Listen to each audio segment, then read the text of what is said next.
नमस्कार. जय हिंद, जय महाराष्ट्र. महाराष्ट्रातील तमाम जनतेला या माध्यमातून माझा सप्रेम नमस्कार.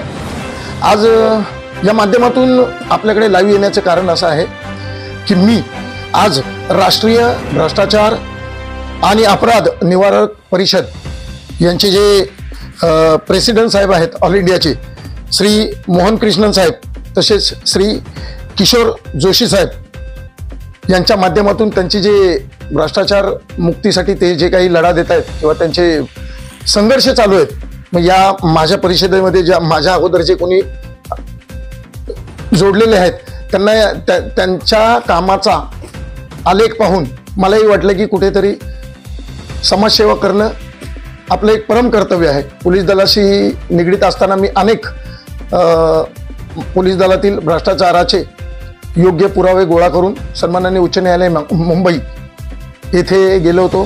सन्माननीय उच्च न्यायालयांनी सुनावणी घेताना माझ्या याचिकेच्या दरम्यान जे काही मुंबई पोलीस वाहतूक विभाग यांच्याविषयी भ्रष्टाचाराचे जे मी पुरावे दिले होते ते सन्माननीय उच्च न्यायालयांनी मान्य करून माझी याचिका सुमोटो केली होती. सदर याचिका निकाली काढताना सन्माननीय उच्च न्यायालय मुंबई यांनी असे आदेश दिले होते की वाहतूक विभागातील जो भ्रष्टाचार आहे हा कुठेतरी थांबलाच पाहिजे. आणि याचिकाकर्त्यांनी जो याचिका दाखल केली होती ती अगदी 100% खरी असून अशी लोक पुढे येणं काळाची गरज आहे. आणि त्याचबरोबर सन्माननीय उच्च न्यायालयाने हेही मत व्यक्त केलं होतं की यातील याचिकाकर्ते यांना जर मुंबई पोलीस वाहतूक विभाग किंवा महाराष्ट्र पोलीस दलातील कोणत्याही विभागातील भ्रष्टाचार पुन्हा निदर्शनास आला तर ते आमच्याकडे पुन्हा नव्याने याचिका दाखल करू शकतील. त्या माध्यमातून मी सध्या ठाणे आणि नवी मुंबई येथील 100 कोटी क्रेन ज्या टोविंग गाड्या आहेत त्यांच्या 100 कोटीच्या महिन्याला पावत्या वाटल्या जातात त्याची एक याचिका दाखल केलेली आहे.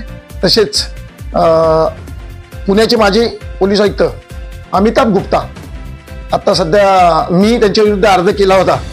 वाधवान बँक येस बँकेचा घोटाळा आहे त्या आरोपितांना त्यांनी लॉकडाऊन काळात जी काही मदत केली त्या प्रकरणात मी सन्माननीय उच्च न्यायालयात गुन्हेगारी स्वरूपाची याचिका दाखल केलेली आहे. सध्या ते सुनावणीच्या प्रतीक्षेत आहेत याचिका.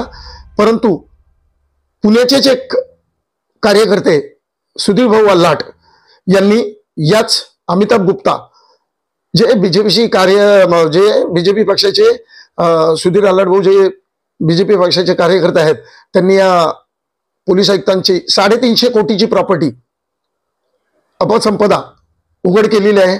पाहू आता महाराष्ट्राचे मुख्यमंत्री काय कारवाई करतात या IPS अधिकाऱ्यांच्या विरुद्ध.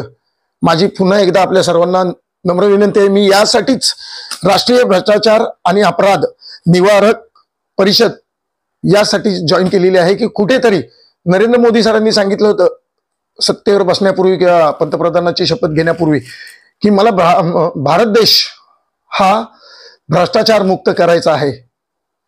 मला वाटत नाही की मोदी साहेबांनी भ्रष्टाचार मुक्त भारत केलेला आहे. तर त्यांचं अढळ पद आहे आणि नक्की ते माझ्यापेक्षा वयाने मोठे आहेत आणि पदानेही मोठे आहेत. त्यांच्यावर माझा कुठलाही आरोप करण्याचा मूळ हेतू नाही.